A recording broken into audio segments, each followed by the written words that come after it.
ভুলেও খাবেন না এই মাছ। ঝাঁঝরা হয়ে যেতে পারে শরীর, মারাত্মক ক্ষতি হতে পারে আপনার। সেই মাছ কোনগুলি, কেন খাবেন না, খেলে কি হতে পারে, পুরো ভিডিওটি দেখুন। দুটি মাছের কথা আপনাদের বলবো। প্রথমটি হচ্ছে পাঁকাল মাছ, যেটি ইন্ডাস্ট্রিয়াল বর্জ্য বা ফার্মের বর্জ্য খেয়েই বেড়ে ওঠে, অর্থাৎ প্রথম থেকেই দূষিত পদার্থ খায় পাঁকাল মাছ।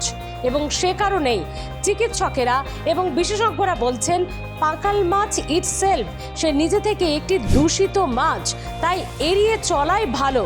হ্যাঁ, তবে নিজেরা যারা চাষ করেন বা একেবারে অন্য পদ্ধতিতে যারা এই মাছ তৈরি করেন তাদের ক্ষেত্রে সেটা হয়তো সুরক্ষিত হতে পারে, কিন্তু বাজারজাত পাঁকাল মাছ না খাওয়াই ভালো। দ্বিতীয় মাছটি হচ্ছে হাইব্রিড মাগুর বা থাই মাগুর, যেগুলি দেখতে বিশাল আকার হয়, প্রচুর ফ্যাট থাকে এই মাছে। এই হাইব্রিড মাগুর বা রাক্ষসে মাগুর বা থাই মাগুর ভুলেও খাবেন না। ফ্রিতেও যদি আপনাকে কেউ এই মাছ দেয়, তবু আপনি বাড়িতে এনে রান্না করে এই মাছ ভুলেও খাবেন না, বাড়িরও কাউকে খেতে দেবেন না। কেন?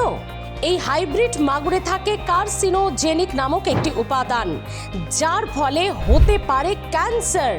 শুধু তাই নয়, এই হাইব্রিড মাগুর বা থাই মাগুরে থাকে প্রচুর পরিমাণে খারাপ ফ্যাট, যা মানব দেহে অত্যন্ত ক্ষতিকর একটি বিষয়।